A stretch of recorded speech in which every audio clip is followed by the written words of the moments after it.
Shalom, Bapak, Ibu, Saudara-saudari, dan anak-anak yang terkasih. Selamat beribadah di ibadah onsite dan live streaming GKI Prambanan bagi segenap anggota jemaat dan simpatisan GKI Prambanan dan juga jemaat lain yang bergabung bersama dengan kami. Kami ucapkan selamat datang. Semoga ibadah ini dapat membawa berkat dan memperteguh iman percaya kita kepada Tuhan. Segala kemuliaan hanya bagi nama Tuhan kita, Yesus Kristus. Tuhan memberkati kita sekalian. Kebaktian pada hari Minggu Paskah 9 April 2023 dipimpin oleh Pendeta Paulus Lee dari GKI Kejayan. Warta lesan. Sebagai wujud aksi puasa Paskah tahun 2023, Panitia Paskah 2023 akan mengadakan paket sembako murah. Paket ini berisikan gula, beras, minyak goreng, tepung terigu, telur, dan mie yang dihargai seharga 20.000. Paket diperuntukkan bagi para penerima bantuan beras rutin dan warga sekitar jemaat, sekitar gereja kita, warga sekitar, yang akan dilaksanakan pada hari Minggu tanggal 16 April 2023 pukul 11 sampai pukul 12 atau sampai selesai, tempat di GKI Prambanan. Mohon perhatian dan dukungan dari seluruh umat. Demikian warta lisan minggu ini. Untuk warta selengkapnya dapat Bapak, Ibu, Saudara-saudari baca di online yang sudah di-share di online di grup WhatsApp GKI Prambanan. Selamat beribadah.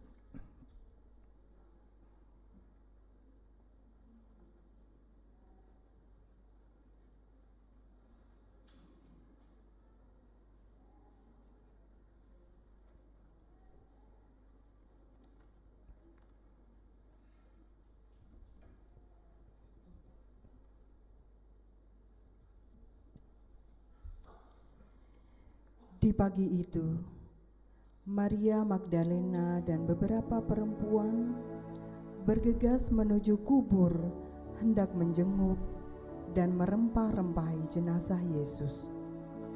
Namun, ketika berhenti di depan kubur, mereka tertegun, sedih, bercampur bingung. Kemudian ia berlari meninggalkan kubur itu dan mengabarkan peristiwa itu kepada murid lain bahwa kubur Yesus telah kosong. Simon Petrus dan murid yang lain cepat-cepat ke kubur Yesus. Mereka melihat kubur kosong. Di tengah kegamangan dan kesedihan, mereka semua dituntun untuk percaya kembali apa yang pernah dikatakan oleh Yesus.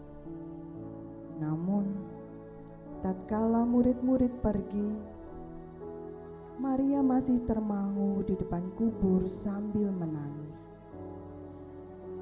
Ia menguatkan hati dan berusaha menjenguk kubur itu. Ia belum memahami apa makna peristiwa itu. Sejarah membuktikan bahwa kebangkitan Yesus adalah peristiwa nyata yang tak terbantahkan.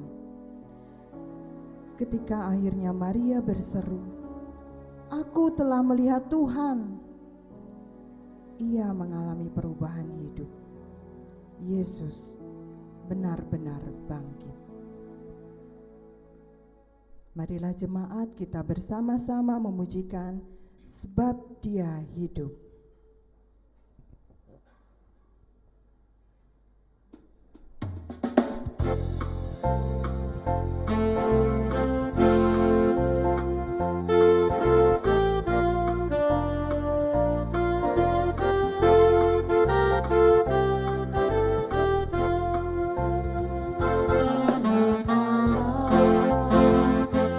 Yesus namanya menyembuhkan.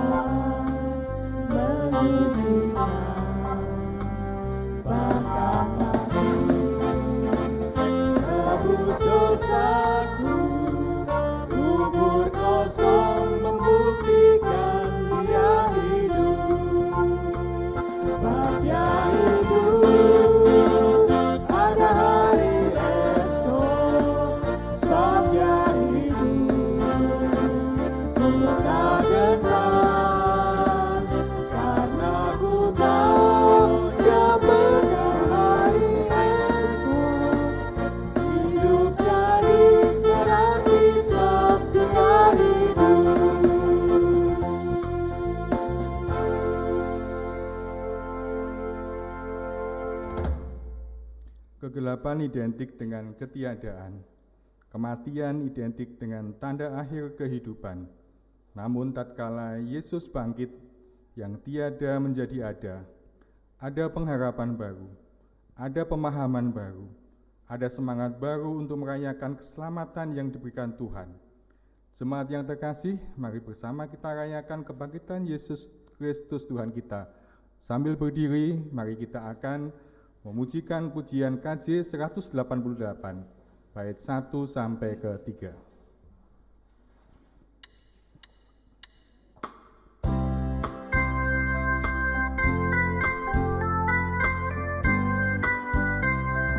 Kristus bangkit, soraklah, haleluya. Bumi surga bergema, haleluya. Berbalas dan bersyukur, haleluya. Muliakan Tuhanmu, haleluya.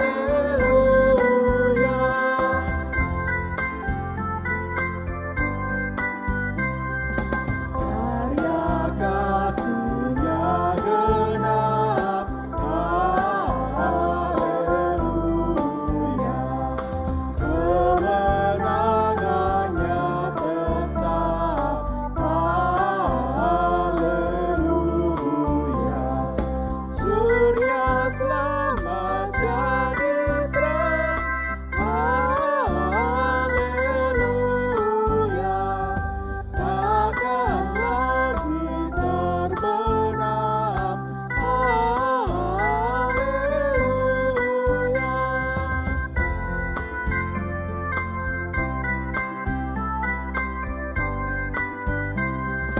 Masa kubur menyerah, haleluya. Dan neraka takluklah, haleluya. Kristus jaya atas maut, haleluya. Dan terbukalah Firdaus, haleluya.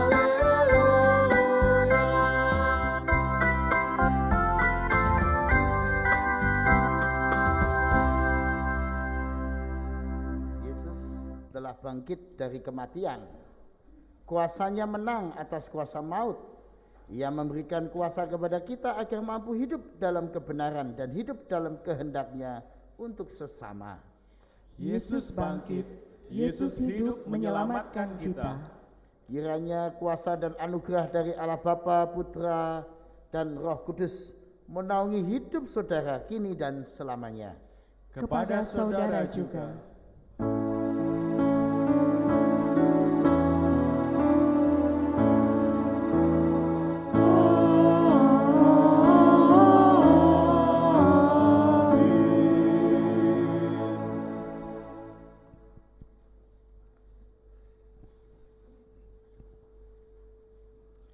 Jadi jika kita telah mati dengan Kristus, kita percaya bahwa kita akan hidup juga dengan Dia. Karena kita tahu bahwa Kristus sesudah Ia bangkit dari antara orang mati, tidak mati lagi. Maut tidak berkuasa lagi atas Dia. Sebab kematiannya adalah kematian terhadap dosa, satu kali dan untuk selama-lamanya. Dan kehidupannya adalah kehidupan bagi Allah. Demikianlah hendaknya kamu memandangnya, bahwa kamu telah mati bagi dosa, tetapi kamu hidup bagi Allah dalam Kristus Yesus. Mari jemaat kita angkat pujian KJ 194, bait 1 sampai ke 4.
Sebab sama seperti Bapa membangkitkan orang-orang mati dan menghidupkannya, demikian juga Anak menghidupkan barang siapa yang dikehendakinya.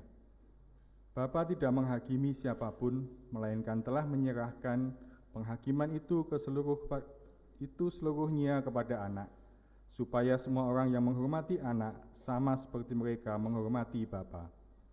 Barang siapa tidak menghormati Anak, ia juga tidak menghormati Bapa yang mengutus Dia.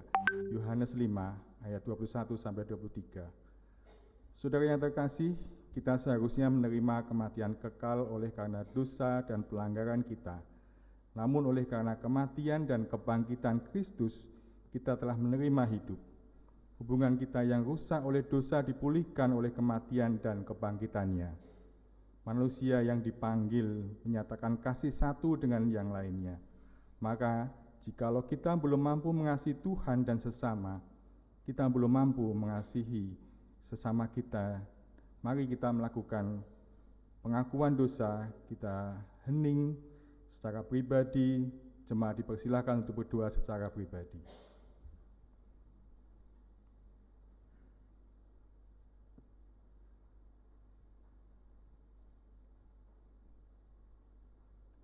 Ya Tuhan, inilah pengakuan kami, ampunilah segala pelanggaran dan dosa kami. Di dalam nama Tuhan Yesus Kristus kami sudah berdoa. Amin. Bersama kita akan pujian NKB 87 ayat 1-3.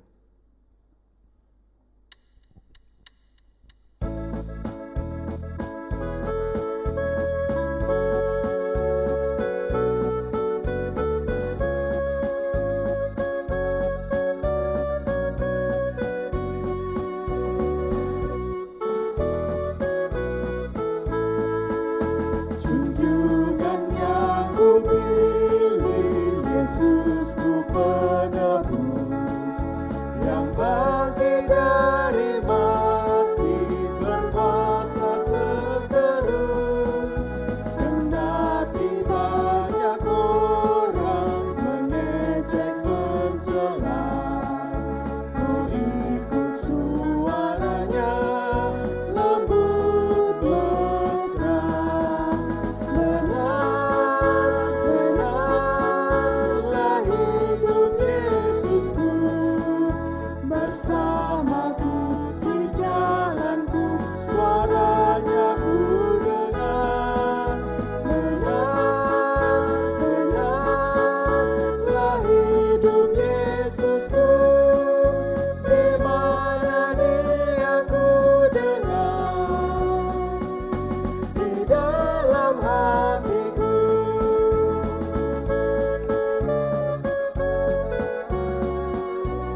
yang sungguh-sungguh bertobat, Tuhan menyatakan anugerahnya.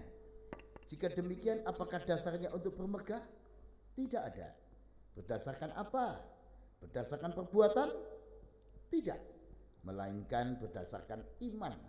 Karena kami yakin bahwa manusia dibenarkan karena iman dan bukan karena ia melakukan hukum Taurat. Demikianlah berita anugerah dari Tuhan. Syukur kepada Allah. Mari jemaat bersama-sama kita menyanyikan pujian dari KJ 340 bait pertama sampai dengan ketiga, Hai bangkit bagi Yesus.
Pujian dari para majelis jemaat GKI Prambanan. Mari kita kasih aplaus dulu biar semangat ya. Rupanya Paskah memberi semangat kepada para penatua kita untuk mempersembahkan pujian.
Terima kasih untuk persembahan pujiannya. Mari kita kasih aplaus sekali lagi.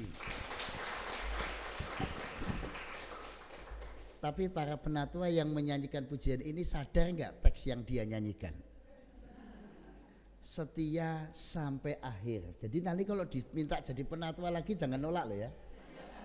Nggak ada kata lalu mutung di tengah jalan loh. Karena saya dengar memang ada ya di gereja tertentu, tapi enggak, di Prambanan enggak ada ya. Penatua yang suka mutungan. Ya. Kalau pendapatnya tidak diterima mutung ya. Minta mundur, mutung, banyak yang mutungan lah di gereja lain, tapi kalau Prambanan nggak ada ya. Di Prambanan juga nggak ada itu yang diminta jadi penatua menolak, saya jangan dulu, saya nggak ada ya. Lagunya aja bukan setia melayanimu, wah sampai setia loh ya. Bapak usia berapa? Usia berapa sekarang? Ya kamu masih hidup 30 tahun lagi ya kan? Jangan menolak loh. Nanti saya catat ya, tolong ya tadi yang nyanyi dicatat ya. Itu nyanyi penatua koyo memang sudah saatnya naik. Jangan alasan saya sibuk ini itu. Sebab lagu tadi itu memang bagus. Supaya kita melayani sampai akhir. Seperti Yesus mati di kayu salib sampai tuntas untuk kita. Mari kita berdoa. Ya Tuhan, kami bersyukur kami diingatkan oleh pujian yang sudah kami nyanyikan dan kami dengarkan tentang kesetiaan melayani. Dan itulah yang Yesus sudah nyatakan melalui peristiwa Jumat Agung.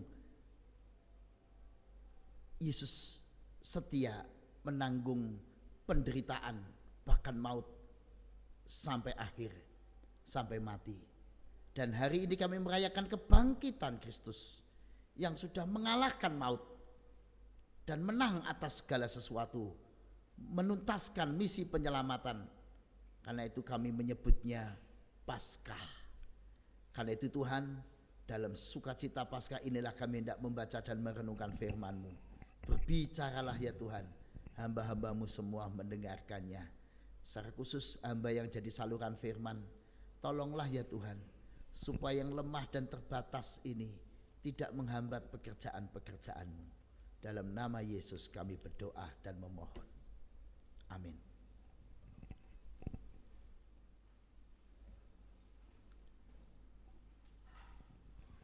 Bacaan Injil terambil dari Yohanes pasal 20 ayat 1 sampai 8. Yohanes pasal 20 ayat 1 sampai 8. Kebangkitan Yesus. Pada hari pertama minggu itu, pagi-pagi benar ketika hari masih gelap, pergilah Maria Magdalena ke kubur itu, dan ia melihat bahwa batu itu telah diambil dari kubur. Ia berlari-lari mendapat Simon Petrus dan murid yang lain yang dikasihi Yesus, dan berkata kepada mereka, Tuhan telah diambil orang dari kuburnya, dan kami tidak tahu di mana ia diletakkan. Maka berangkatlah Petrus dan murid yang lain itu ke kubur. Keduanya berlari bersama-sama, tetapi murid yang lain itu berlari lebih cepat daripada Petrus, sehingga lebih dahulu sampai di kubur. Ia menjenguk ke dalam dan melihat kain kafan terletak di tanah, akan tetapi ia tidak masuk ke dalamnya. Maka datanglah Simon Petrus juga menyusul dia dan masuk ke dalam kubur itu. Ia melihat kain kafan terletak di tanah, sedang kain pelu yang tadinya ada di kepala Yesus tidak terletak dekat kain kafan itu, tetapi agak di samping di tempat yang lain dan sudah tergulung. Maka masuklah juga murid yang lain yang lebih dahulu sampai di kubur itu, dan ia melihatnya dan percaya. Demikian Injil Yesus Kristus yang berbahagia ialah mereka yang mendengar firman Tuhan dan yang meliharanya dalam kehidupan sehari-hari. Haleluya.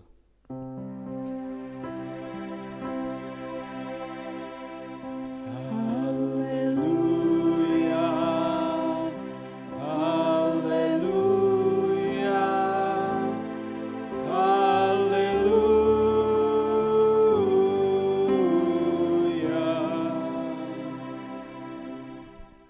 Nah, ini karena Paskah saya usul haleluyanya kita ulangi sekali lagi ya. Tapi haleluya jangan dinyanyikan terlalu lambat ya. Haleluya itu Jumat Agung tuh cocoknya dia. Yesus mati ya. Tapi kalau ini kan Yesusnya bangkit ya. Haleluya, haleluya, haleluya. Wah, semangat ya. Sekali ya. 2, 3. Haleluya, haleluya, haleluya. Ya dong. Paskah semangat. Kenapa? Karena seperti tema kita, Paskah itu mewartakan kebangkitan Kristus dan memulihkan hubungan dan memulihkan persekutuan atau persatuan. Kenapa ini penting saudara? Mungkin slide-nya bisa ditayangkan. Karena dosa sudah merusak hubungan-hubungan yang indah. Dosa sudah merusak hubungan kita dengan Allah. Relasi dengan Allah, manusia, Adam dan Hawa dengan Allah rusak karena dosa. Dan selanjutnya hubungan manusia dengan manusia juga rusak karena dosa. Dan hubungan kita dengan alam atau dengan makhluk ciptaan Tuhan juga rusak. Nah, Kristus bangkit untuk kita yakin bahwa sudah berhasil karya pemulihan hubungan itu. Saudara, kata Paskah dari bahasa Ibrani Pesach, dalam bahasa Yunani Paskah, itu artinya adalah sudah lewat, sudah berlalu, sudah terlampaui, ya, sudah lewat. Berarti kalau bencana itu sudah lewat, sudah berlalu, sudah terlampaui.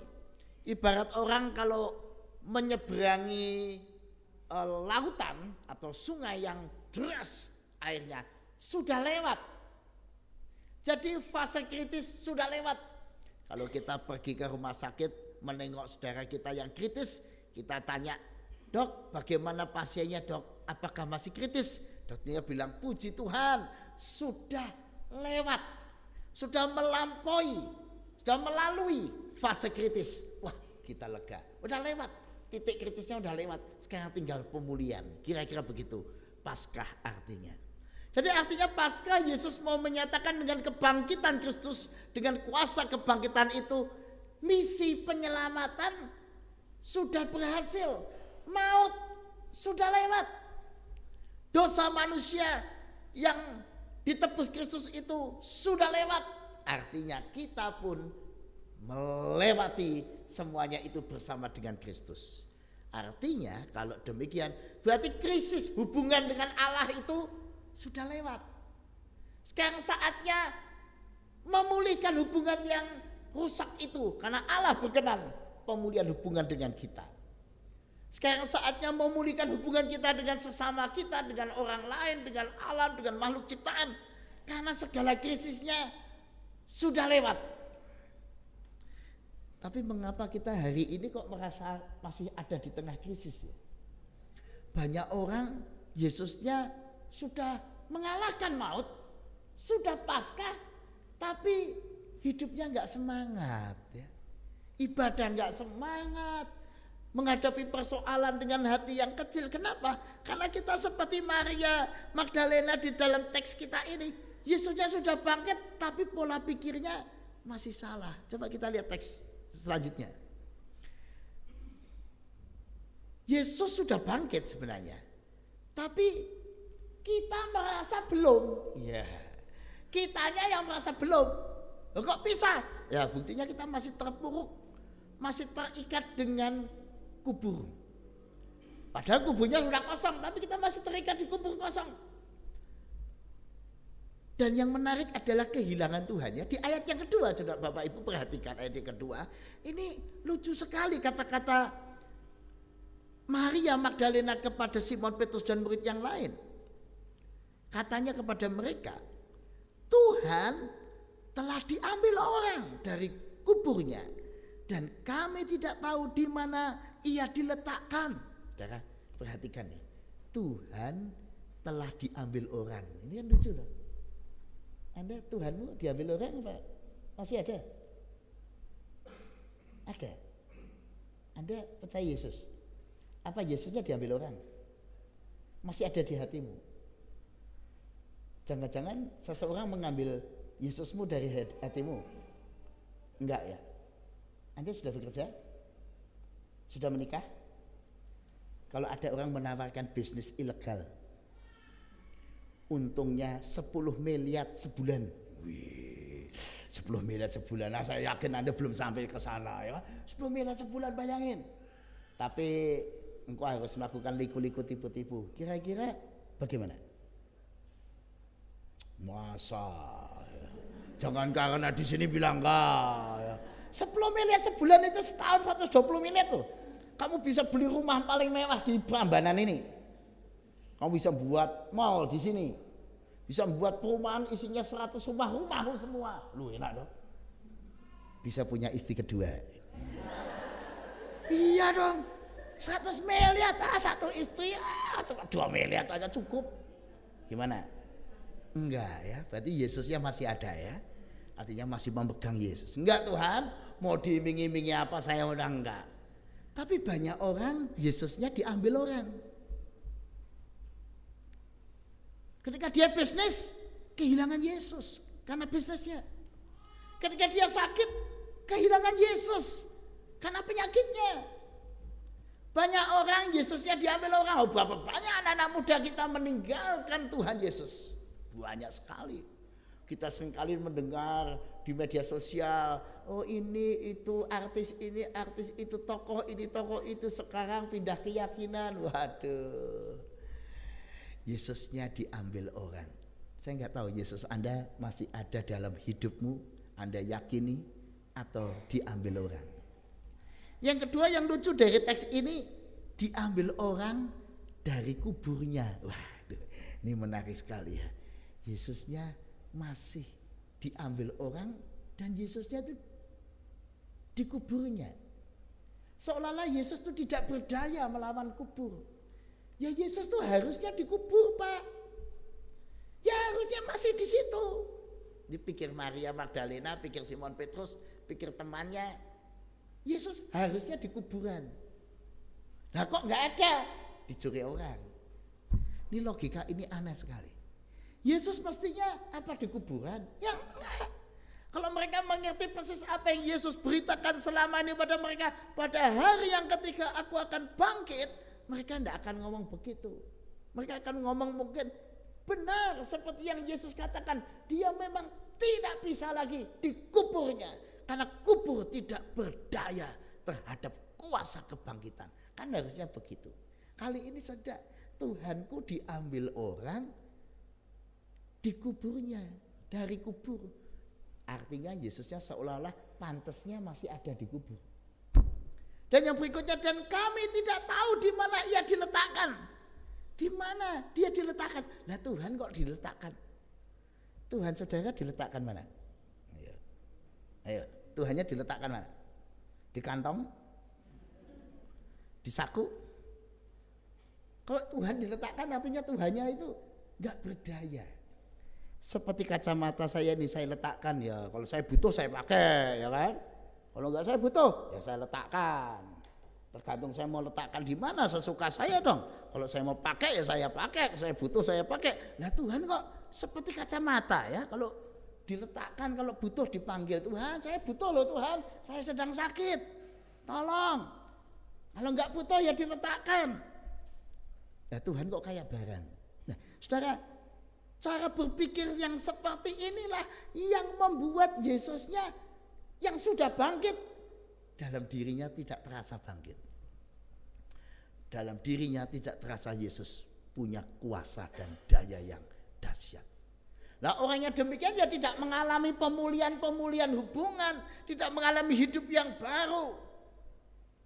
Karena Yesusnya dipahami salah. Kalau nanti Anda membaca dengan teliti, nanti di ayat yang ke-9 itu dikatakan dengan jelas, sebab selama itu mereka belum mengerti isi kitab suci. Ya karena belum mengerti.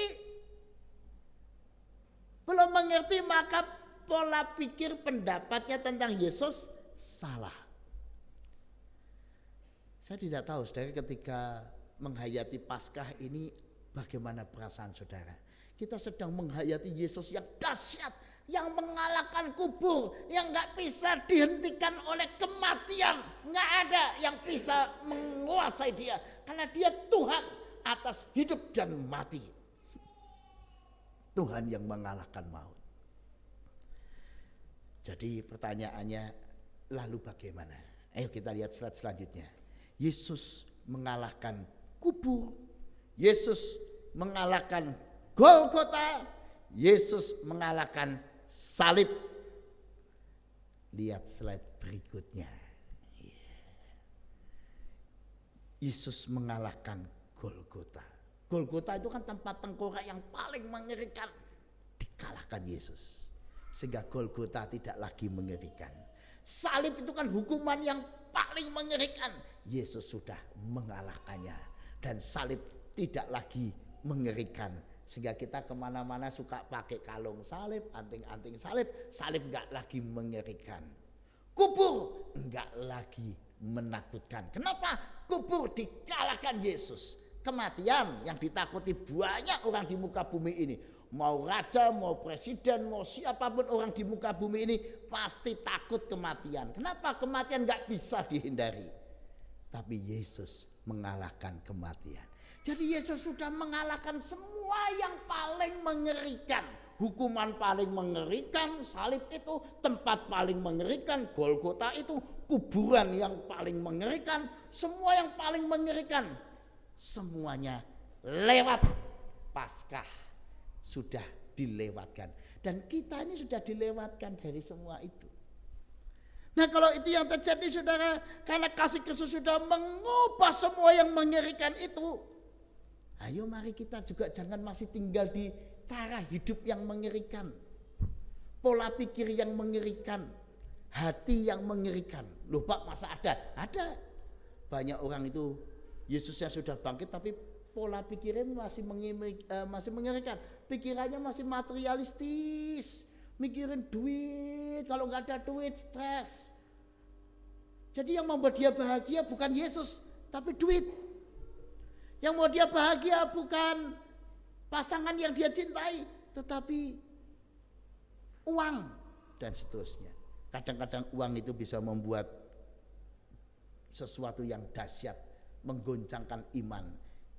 Yesusku diambil oleh uang, oleh materi, kalah. Pertanyaan saya, apakah Yesus hari ini menang atas hidup saudara? Sehingga Anda juga nggak takut sekarang menghadapi situasi yang sulit seperti Golgota, salib yang berat, yaitu tantangan hidup yang harus Anda pikul. Kematian yang nggak takut mati Pak saya. Mau sakit mau apa nggak takut. Kenapa? Karena Yesusku mengalahkannya. Kubur enggak takut, maut enggak takut. Selama kita ada di dalam Kristus. Lihat slide selanjutnya. Next. Yesus berkuasa kalau begitu. Memulihkan kehidupan kita. Apa yang dia pulihkan? Yang pertama, hubungan kita dengan Allah dipulihkan. Sudah lewat krisis hubungan dengan Tuhan. Saatnya terus akrab dengan Tuhan. Jangan sampai ada lagi hari ini kita masih bilang, Pak saya merasa jauh dari Tuhan. Waduh, lah ini kok enggak Paskah ya. Paskah itu yang krisis itu udah lewat. Sekarang saatnya hubungan yang manis dengan Tuhan. Pak saya merasa kok saya enggak ada semangat untuk beribadah. Wah itu udah lewat harusnya. Udah lewat. Atau orang yang masih hidup di dalam dosa. Masih mikirin kemauannya sendiri. Masih hidup semau gue dalam dosa. Waduh, udah lewat itu harusnya. Sekarang saatnya sekarang mengarahkan hidup kita dalam hubungan yang manis dengan Allah. Yang kedua, mestinya Paskah membuat kita pulih kemanusiaan kita, hati kita, pikiran kita. Sehingga hati pikiran kita enggak seperti Maria Magdalena, enggak seperti Simon Petrus yang ada di dalam teks kita ini. Sudah dikasih tanda-tanda kebangkitan, masih enggak dong. Sudah dikasih tanda kebangkitan, Simon Petrus dan temannya sudah sampai ke dalam kubur, sudah lihat kain kafan tergeletak di tanah, lihat kain peluh sudah rapi terletak di samping tempat di mana Yesus dibaringkan. Tanda-tanda kebangkitan, pintu kubur sudah dibuka, tapi nggak ada perubahan. Padahal Yesus ingin memulihkan kemanusiaan kita, hati kita, pikiran kita dipulihkan. Jadi jangan sampai kita masih terikat yang lama. Yang lama udah lewat, harusnya udah lewat. Paskah itu melewatkan kita dari semua itu. Termasuk Yesus memulihkan dunia. Menuju langit dan bumi baru. Memulihkan hidup. Dunia ini masuk hidup kita dan masa depan kita. Lihat slide selanjutnya. Nah, bukannya sudah berubah, melainkan banyak orang masih belum berubah pandangannya terhadap dirinya sendiri. Dan biasanya neraka itu saudara, atau karena kalau dalam teks kita ini Golgota, hal yang paling mengerikan, tempat yang menakutkan, itu seringkali bisa kita rasakan ya. Pak, saya hidup itu masih seperti di Golgota, suasana Golgota, suasana yang enggak menyenangkan. Pak, saya masih hidup seperti di dalam suasana kubur yang enggak menyenangkan. Nah, mari saudara, kita kalahkan Golgota kehidupan ini. Mungkin di hati kita, di dalam pikiran kita, dan terutama yang seringkali membuat hidup kita berduka, susah, kayak Golgota, kayak kubur itu orang lain. Siapa yang paling bisa membuat kita menderita? Ya orang lain. Dan seringkali uniknya, orang lain yang membuat kita menderita seringkali justru orang yang terdekat dengan kita. Banyak suami menderita karena perilaku istrinya. Banyak istri menderita karena apa? Suaminya. Banyak anak menderita karena siapa? Orang tuanya. Banyak orang tua menderita karena anaknya. Dan banyak sekali menantu-menantu yang menderita karena mertuanya. Dan kita dalam hidup sehari-hari seringkali menderita karena apa? Orang lain. Mungkin customer kita, bos kita, pemimpin kita, atau kepala kita, atau masyarakat sekeliling kita. Banyak orang menganggap orang lain itu Golgota hidupnya, membuat gak nyaman. Melihat orang lain, wah gak senang. Kenapa? Wah saya kalau bersama dia kayak disalib Pak. Menikah dengan dia kayak disalib. Hidup bersama dia seperti disalib. Wah tinggal bersama dia seperti di kuburan, gak enak. Nah saudara, Yesus mengalahkan semua itu. Mari kita juga belajar mengubah cara pandang kita terhadap orang lain, terutama orang yang membuat kita menderita. Pasti ada kan? Coba Anda pikirkan di hatimu, daftar nama orang yang paling membuat engkau susah. Oh ya itu Pak yang menipu saya Pak. Lah dia itu Pak yang suka menyakiti saya. Itu Pak yang suka gosipin saya. Lah itu Pak, lah itu Pak. Coba daftar nama itu Anda ingat boleh. Tapi mari bawa kepada Yesus. Biarkan Yesus yang mengalahkan Golgota, mengalahkan kubur itu juga hadir di hatimu. Supaya Anda dan saya melihat orang-orang yang menyakiti kita, yang membuat kita marah, yang membuat kita kecewa, yang membuat kita merasa hidup seperti disalib di Golgota itu. Mari kita pandang orang-orang itu dengan belas kasihan yang dari Tuhan. Tuhan, seperti Engkau mengasihi aku, demikian aku mau mengasihi mereka. Dengan belas kasihan. Kalau kita lihat dengan belas kasihan, lalu kita kacamatanya beda. Kasihan ya, punya suami kok, istri kok perilakunya kayak begitu. Ya sudah Tuhan, saya mau pikul salibnya sepanjang hidup saya. Kasihan ya, punya teman atau kepala atau pemimpin kok seperti itu. Bukannya marah, malah kasihan. Nah, kalau kita bisa melihat orang-orang yang bersalah pada kita, yang menyakiti kita dengan belas kasihan, maka kita akan menjadi seperti Yesus yang melihat kita yang banyak dosanya. Yesus melihat kita yang banyak dosanya, Yesus tuh nggak marah dalam arti ya marah karena perilaku kita, dosa kita. Tapi Yesus tuh belas kasihan. Kasihan kita ini, manusia ini nggak bisa lepas dari dosanya. Ya sudah, aku tak mati untuk menyelamatkan mereka. Kira-kira begitu. Dan mari kita juga melihat orang-orang sekeliling kita dengan belas kasihan. Lanjut, next. Coba kita lihat cara orang melihat orang lain. Di kisah Jumat Agung itu kan para prajurit rebutan pakaiannya Yesus. Wah ini kan menarik sekali. Kenapa? Karena Yesusnya itu sedang tergantung di kayu salib, sedang sengsara, sedang menderita. Loh prajurit enggak malah belas kasihan dengan yang sengsara, malah sibuk rebutan pakaiannya Yesus. Padahal pakaiannya Yesus tuh harganya berapa? Yesus itu kan guru yang miskin. Nah, guru yang miskin tuh pakaiannya berapa sih harganya? Ada yang mau rebutan pakaian saya? Ini baju saya itu jelek-jelek, Majelis Kejayaan belikannya ya kalau 100.000 dapat loh. Siapa yang setelah ini mau rebutan? Ya, pakaian. Gak ada yang mau, wah Pak Paulus pakaian kayak gitu aja saya punya ya. Mending kalau orang pakaiannya tuh kan ada tuh, saya lihat di media sosial itu orang yang pakai pakaian bajunya tuh harganya 5 juta. Wah, mending 5 juta. Bajumu berapa harganya itu? Ayo, 100.000 yang nggak usah diundi ya. Dikasih aja saya nggak mau, sombong ya, nggak gitu ya. Tapi maksudnya kalau 5 juta itu buat rebutan kan mending ya kan? 5 juta mending rebutan. Baju kayak punya saya ini 100.000, 200.000 buat rebutan, ngapain? Enggak lah. Apalagi bajunya Yesus. Tapi ketika mereka rebutan itu menunjukkan ini betul-betul orang keterlaluan. Apa toh yang mereka perebutkan? Wah, nggak ada apa-apa, nggak ada harganya. Ya artinya sebenarnya mereka cuma mempermainkan ya, cari hiburan. Daripada suntuk, biarlah kamu yang sengsara lah. Saya mau bermain-main biar happy. Ayo udian, nggak peduli perasaan orang lain. Nah inilah yang membuat hidup kita kayak Golgota. Ketika kita nggak peduli perasaan orang lain. Ketika kita nggak peduli apa yang dirasakan oleh suami kita, oleh istri kita, nggak pedulilah perasaanmu. Pokoknya saya mau begini. Nah, Golgota hidupnya, kuburan suasana rumah tangganya. Ketika seorang suami atau istri nggak peka perasaan pasangannya, ya jadi kuburan rumah tangganya, kacau.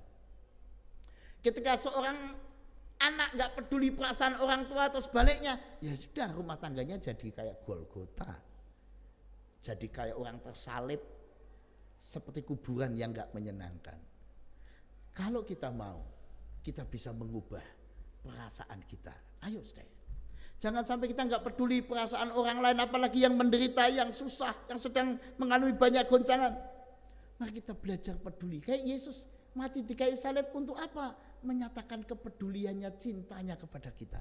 Dengan demikian dia memulihkan kemanusiaan kita. Begini loh jadi manusia, mau belas kasihan, bila perlu menderita, enggak apa-apa, itu demi kebaikan dunia. Ya kita juga belajar begitu. Jadi suami, jadi istri harus menderita karena sifat pasangannya. Ada kan orang yang menikah dengan pasangan atau suami atau istrinya kalau ngomong ceplas-ceplos, kalau ngomong menyakitkan, tajam, banyak sekali. Ya kita, ya enggak apa-apa kalau saya harus menderita semuanya ini.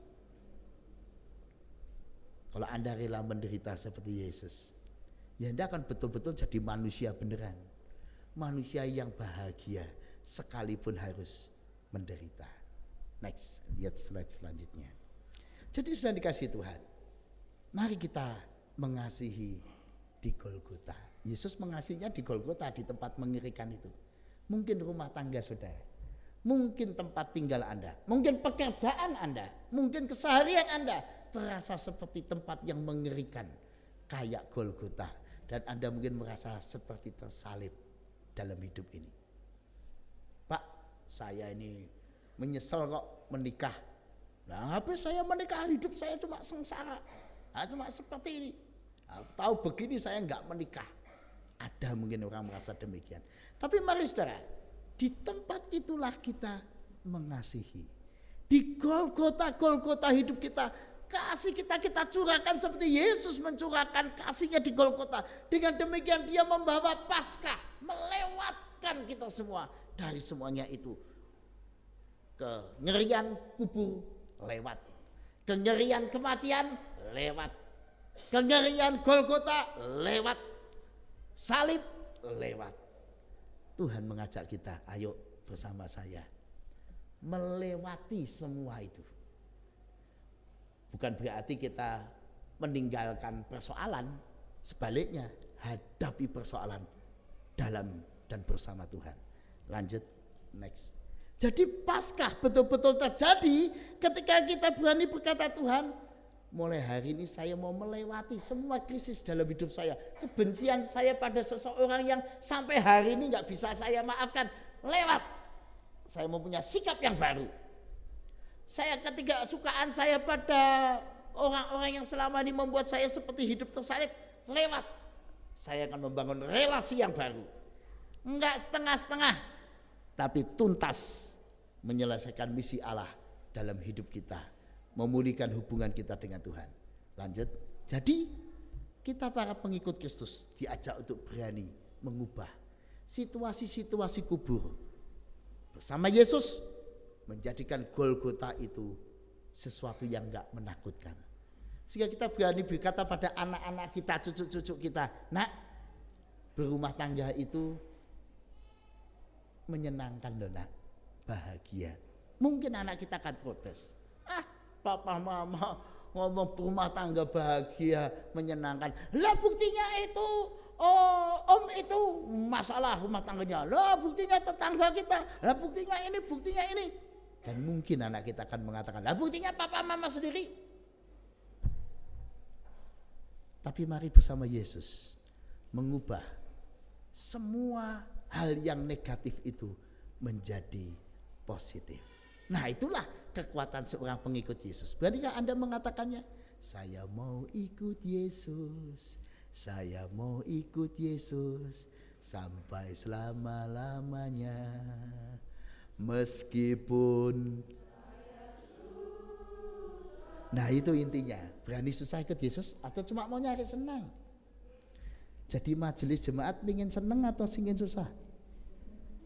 Kalau cari senang jangan jadi majelis jemaat. Jadi majelis jemaat itu nggak ada senangnya. Nah, itu tanya Pak Hendrik udah bertahun-tahun jadi penatua. Senang nggak jadi penatua? Ya nggak ada senangnya, wong cuma pelayanan, keluar duit, pelayanan, keluar waktu, pelayanan, kunjungan, mendoakan. Enak Pak jadi penatua? Nggak enak. Tapi disitulah enaknya. Ketika kita harus memikul salib melewati Golgota. Kita tuh nggak pernah takut kok sama Golgota, sama kesulitan enggak takut. Kenapa? Saya ikut Yesus. Kehidupan berumah tangga enggak takut karena saya ikut Yesus. Di tengah dunia yang banyak masalah, tantangan dunia bisnis yang bergoncang, enggak takut karena saya ikut Yesus. Saya akan tetap hidup di dalam cinta, dalam kebenaran. Saya akan tetap jaga relasi yang baik dengan semua orang sesama manusia, siapapun orangnya. Saya akan jadikan mereka sahabat dan saudara. Kenapa? Karena saya ikut Yesus. Mari kita nyanyikan lagu ini ya. Saya mau ikut Yesus, saya mau ikut Yesus sampai selama-lamanya. Meskipun saya susah menderita dalam dunia, saya mau ikut Yesus sampai selama-lamanya. Karena itu jangan takut hidup di tengah dunia penuh tantangan ini, saudara. Rumah tangga saudara akan tetap seperti hari ini, banyak masalah, tapi jangan takut. Berbahagialah boleh memikul salib keluarga saudara. Suamimu ya akan tetap seperti hari ini. Istrimu ya akan tetap seperti istrimu yang hari ini dengan segala watak, sifat, sikapnya. Tapi kita tuh bahagia boleh menderita bersama Yesus. Dan kita bahagia boleh menderita untuk orang yang kita cintai. Enggak apa-apa kok. Dia saya punya pasangan demikian, saya akan pikul salibnya dengan setia. Saya bahagia boleh menderita untuk dia yang saya cintai.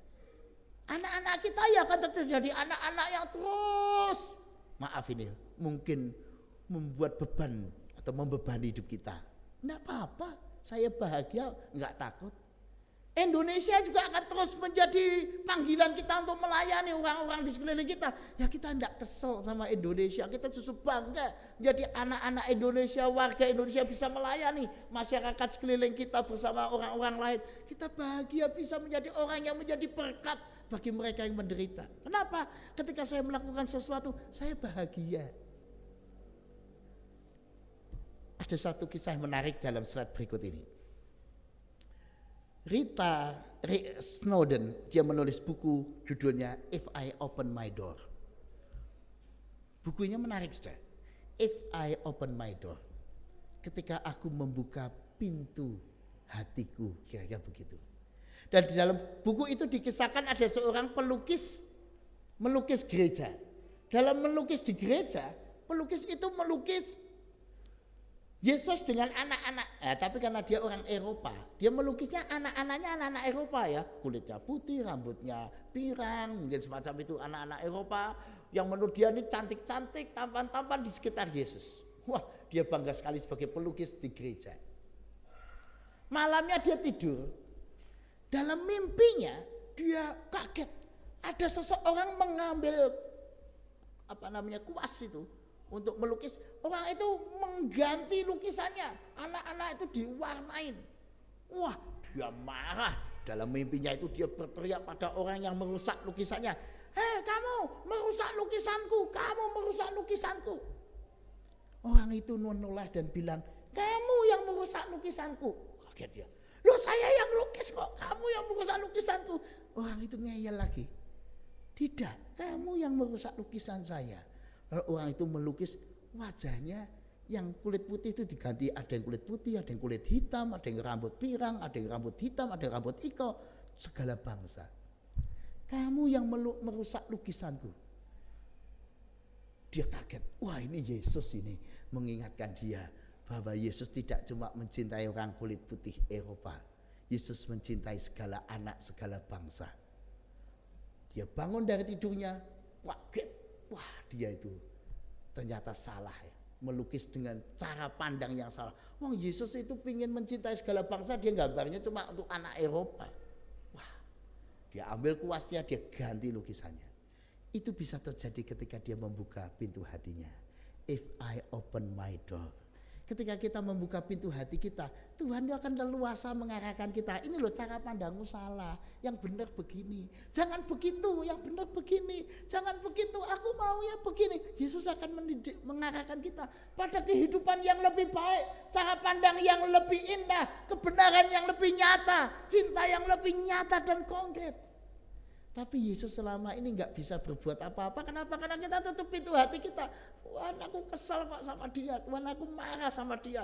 Aku nggak bisa mengampuni dia. Pokoknya sampai mati saya nggak mau mengampuni dia. Ya sudah, Anda nggak bisa berubah. Anda nggak bisa menikmati sukacitanya hidup, sukacitanya relasi dengan sesama. Kita cuma merasakan kemarahan saja.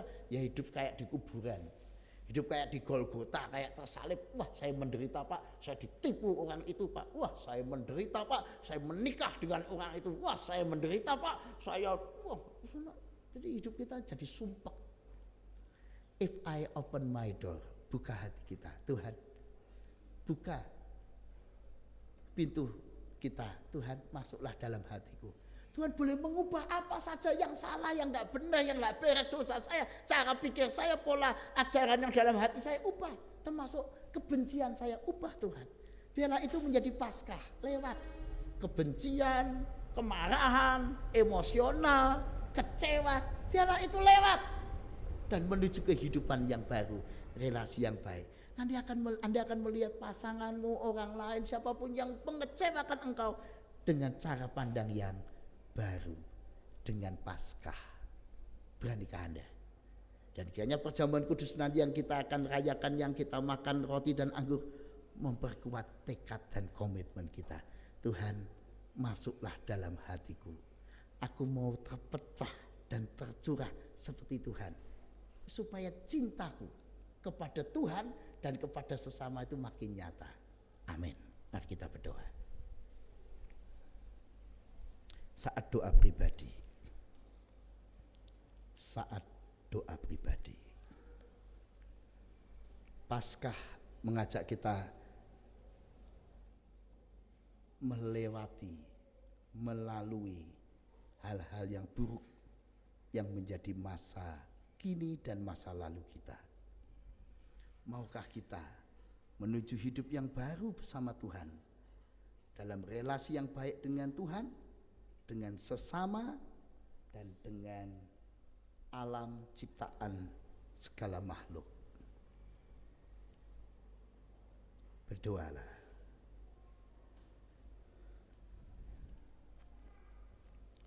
Saya mau ikut Yesus. Saya mau ikut Yesus sampai selama-lamanya. Meskipun saya susah Tuhan, meskipun saya susah, menderita dalam dunia, saya mau ikut Yesus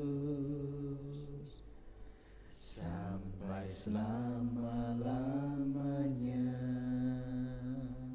Tuhan, masuklah dalam hidup kami. Kami buka hidup kami bagi Tuhan.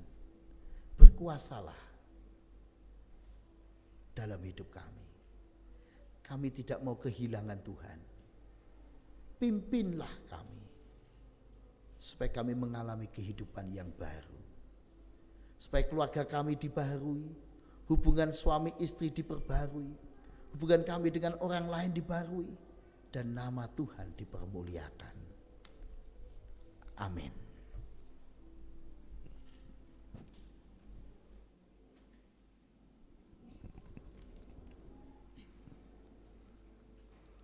Jemaat kami undang untuk bangkit berdiri.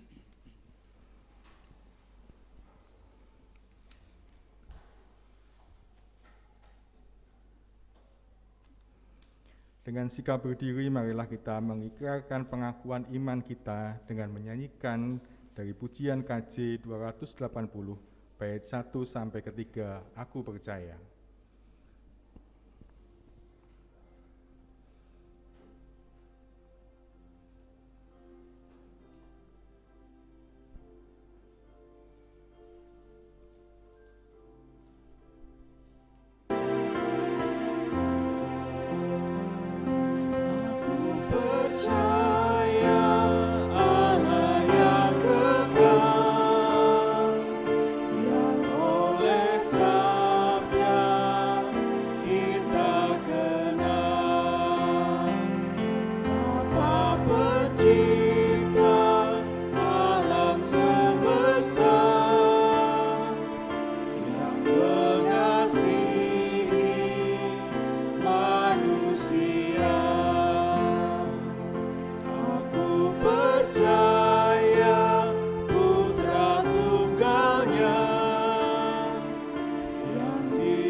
Silakan duduk. Mari jemaat kita naikkan doa-doa syafaat kita. Ya Tuhan, di hari Paskah yang luar biasa ini kami mau berdoa buat Indonesia, supaya di seluruh Indonesia terjadi pemulihan hubungan relasi dan persekutuan persatuan yang kuat antar warga masyarakat. Walaupun berasal dari latar belakang yang berbeda-beda, beda suku, agama, ras, keyakinan, dan perbedaan lain-lainnya, biarlah Indonesia kami menjadi Indonesia yang menyatu dan satu di dalam Pancasila yang mempersatukan Indonesia. Biarlah kami juga saling menyatu dan saling bekerja sama untuk mengentaskan kemiskinan, penderitaan, dan orang-orang di sekeliling kami yang mengalami kesulitan hidup. Khususnya mereka menjadi korban dari ketidakadilan, mereka menjadi korban dari bencana-bencana alam. mereka yang menjadi korban dari bencana-bencana kehidupan. Tuhan, kami juga berdoa untuk tiap rumah tangga kami yang ada di tempat ini. Berkati Tuhan.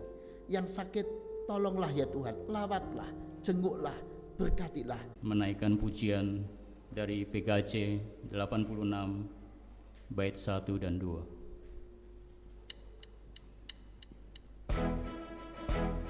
Kami persilakan wilayah 1 ada yang minta tolong.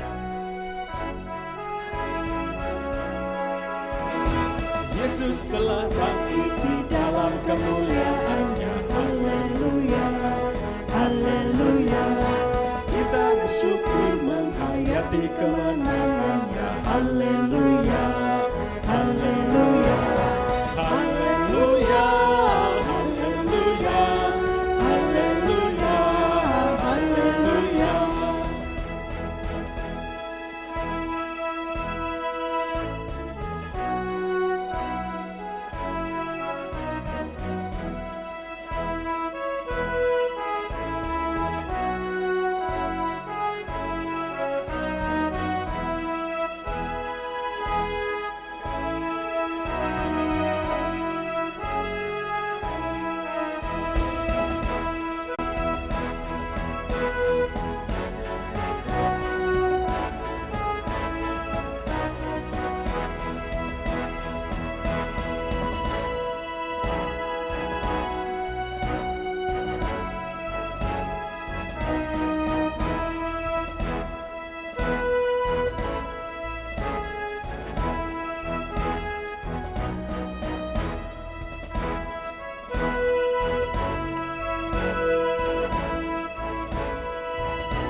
Kasih besar Allah berwujud dalam anaknya. Haleluya, haleluya. Kita dijadikannya warga kerajaannya. Haleluya, haleluya, haleluya, haleluya, haleluya, haleluya.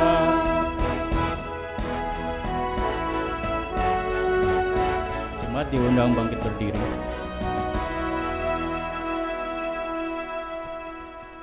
Mari kita berdoa untuk persembahan kita. Ya Tuhan, Bapa di surga, Bapa yang baik, Engkau sungguh baik dan sangat baik dalam kehidupan kami, Bapa. Kami sangat bersyukur untuk anugerah, karya, penyelamatan di dalam kehidupan kami, Bapa. Terima kasih Tuhan buat minggu ini, minggu yang indah bagi kami, kemenangan buat kami semua yang hadir pada saat ini maupun yang tidak sempat hadir pada hari ini ya Bapa, di rumah, dimanapun mereka berada ya Tuhan, Engkau memberi kebangkitan di dalam hidup mereka, memberi semangat di dalam hidup mereka. Terima kasih Tuhan buat berkat anugerah kasih setia Tuhan di dalam kehidupan kami. Terima kasih Tuhan buat persembahan ini, Tuhan berkati biar menjadi pekerjaan pelayanan di dalam gereja ini dan di luar gereja. Terima kasih Tuhan, di dalam nama Yesus kami berdoa mengucap syukur. Amin.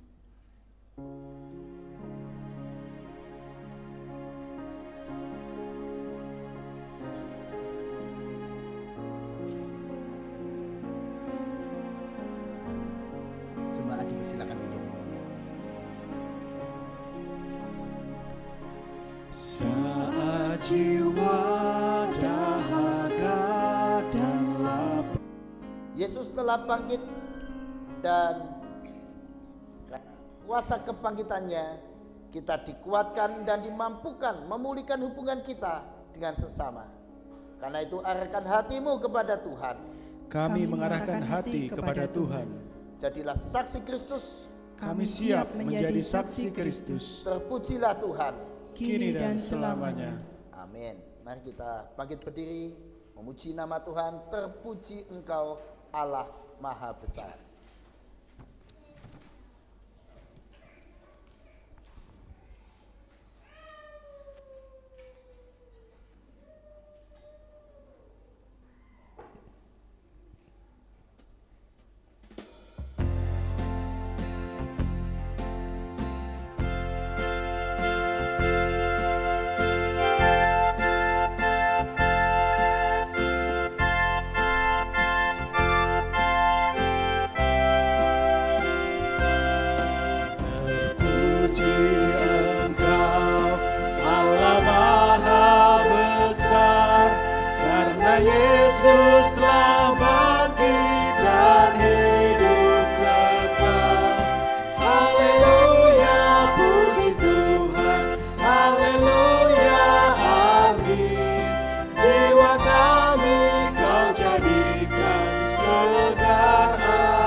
iman, mari kita hadapi tantangan kehidupan, karena Yesus sudah menang dan bangkit atas kuasa maut, dan bersama Yesus kita juga akan melalui segala macam tantangan kehidupan.